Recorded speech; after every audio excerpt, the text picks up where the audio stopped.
황 대표가 본인의 입장을 SNS에 올렸습니다. 황 대표의 입장 한번 살펴보시죠.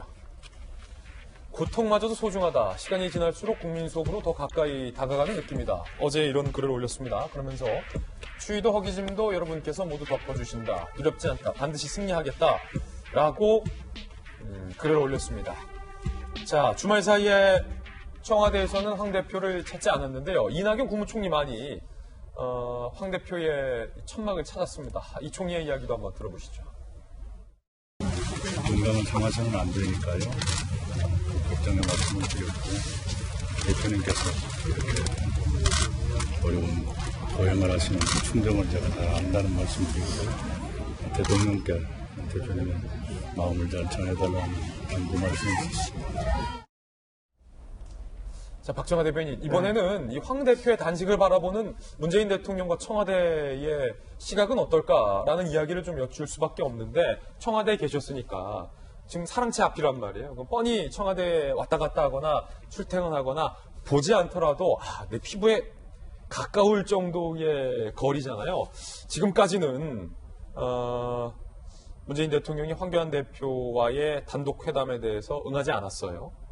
자, 근데 상황이 지금 이 지경까지 가고 있단 말입니다. 청와대도 좀 고민이 될 것 같아요. 문 대통령이 끝까지 그냥 이렇게 외면하느냐, 아니면 황 대표의 요청대로 일단은 일본도 협상장에 앉으니까 황 대표와 청와대를 부르든지 본인이 가시든지 단둘이 대화를 하느냐 고민할 것 같은데요.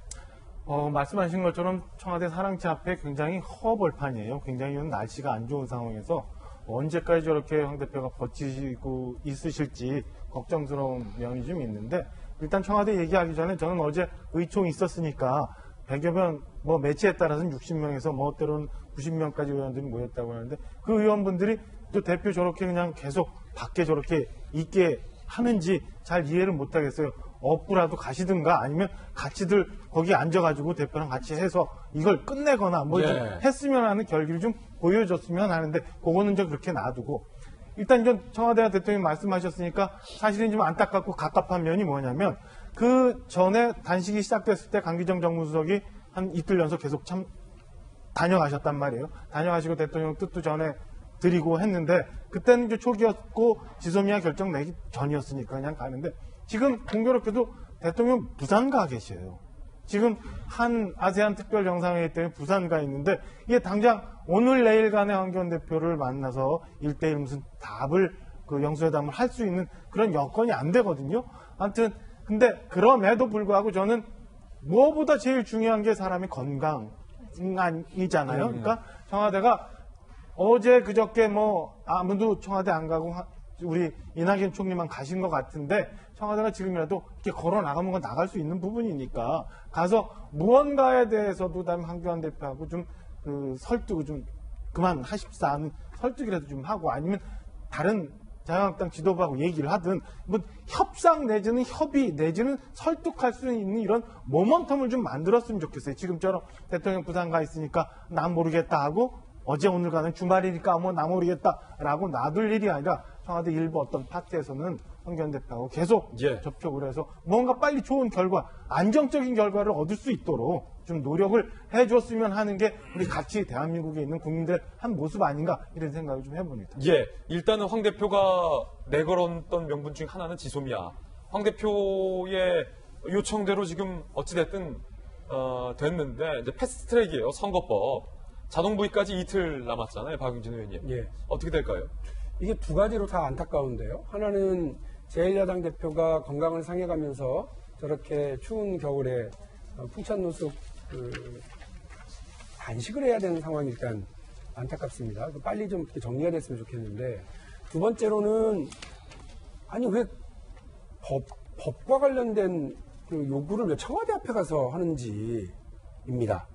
그리고 두 번째로는 왜 아무런 협상에는 응하지 않는지입니다. 아니 대표가 저렇게 하고 있으면 빨리 협상에 응해가지고 저지를 시켜내든 부분 합의를 만들어내든 하는 게 나경원 원내대표의 역할 아닙니까? 덜렁 미국 갔다 오고 덜렁 의총 소집해가지고 구호나 외치고 저렇게 하면 다예요? 저러다가 대표 건강 상하면 어떡합니까? 그러니까 20대 때 단식을 한 일주일 해봤는데요. 다시는 하고 싶지 않아요. 정말로요. 일주일 한 거 가지고. 일주일도? 예, 그 사이에 내 몸에서 벌어지는 그 안 좋은 반응들 때문에 다시 해서는 안 되겠구나. 내 스스로를 위해서도 그렇고요.